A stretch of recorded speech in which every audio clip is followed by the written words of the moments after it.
Assalamualaikum warahmatullahi wabarakatuh. Perkenalkan, nama saya Saleh Syahzara Mahmudi dari kelas 11 IPA 5 dari Mapel Sejarah Indonesia. Di sini saya akan menjelaskan tentang masa penjajahan Belanda. Selamat menyaksikan.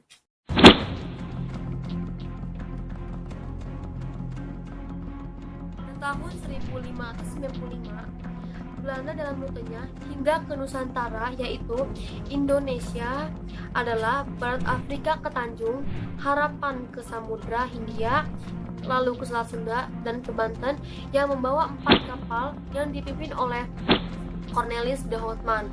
Sesampainya di Indonesia, tepatnya di Banten, yang pada saat itu lagi dipimpin oleh Maulana Muhammad, masyarakat Banten menerima kedatangan Cornelis de Houtman dan rombongannya. Mereka pun diizinkan untuk berdagang.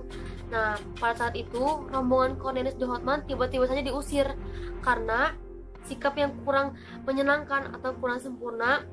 Akhirnya orang-orang Belanda pun meneruskannya perjalanan ke timur, yaitu tepatnya di Bali. Nah, tidak sampai di situ. Rombongan kedua yang berkebangsaan itu masuk ke Banten yang dipimpin oleh Jacob van Dijk dan Van Verwijk pada tahun 1598 yang membawa 8 kapal pengangkut rempah-rempah. Nah, pada saat yang bersamaan, Banten dan Portugis sedang mengalami keburukan dan bangsa Belanda pun pandai-pandai mengambil hati para penguasa sehingga mereka pun bisa mengambil rempah-rempah tersebut seperti lada, cengkeh dan sebagainya, dan mereka pun langsung mengirimnya ke bangsa sendiri. Sedangkan ketiga kapal tersebut berlayar ke Maluku untuk menguras rempah-rempah di Nusantara.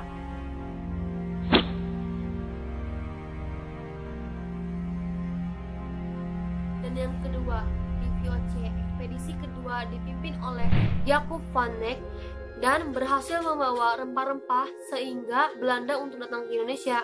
Untuk menghindari terjadinya persaingan pedagang, Belanda di tahun 1602 dibentuklah VOC. Di Ambon sebagai gubernur jenderalnya diangkatlah Peter Booth ini. Nah, VOC pun memiliki hak istimewa yang disebut juga dengan Octroi.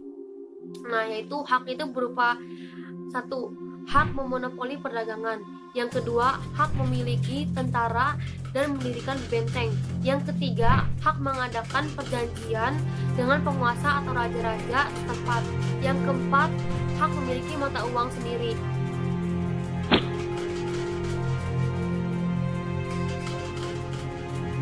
Yang ketiga ada tanah paksa. Di tahun 1830, pemerintah kolonial Belanda mengalami kesulitan uang akibat perang Belgia dan perang Diponegoro.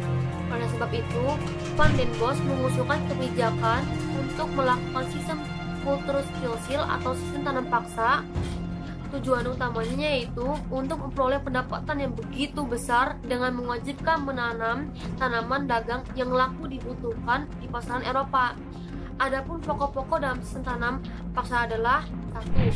Rakyat wajib menyerahkan 1/5 dari lahan gerapannya untuk ditanami tanaman wajib yang berkualitas ekspor. Yang kedua, ada lahan yang disediakan wajib dibebaskan dari pembayaran pajak tanah. Dan yang ketiga adalah hasil panen tanaman wajib harus diserahkan kepada pemerintah kolonial Belanda.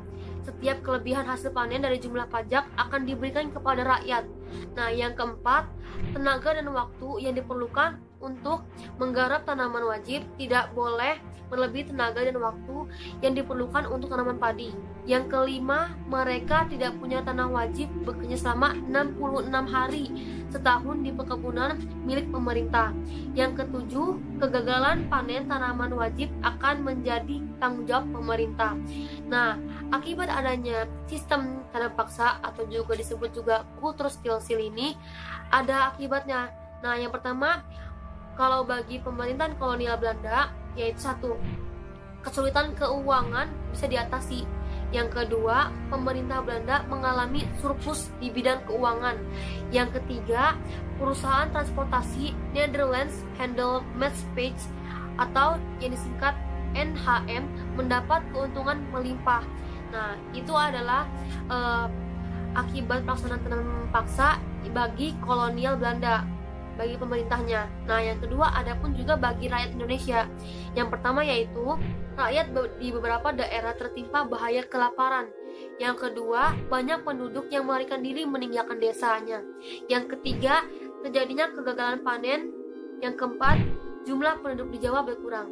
Itu adalah akibat dari Kultur Stilstil atau sistem tanam paksa yang diusulkan oleh Van den Bosch untuk mendapatkan pendapatan yang begitu besar. Sekian dari saya. Wassalamualaikum warahmatullahi wabarakatuh.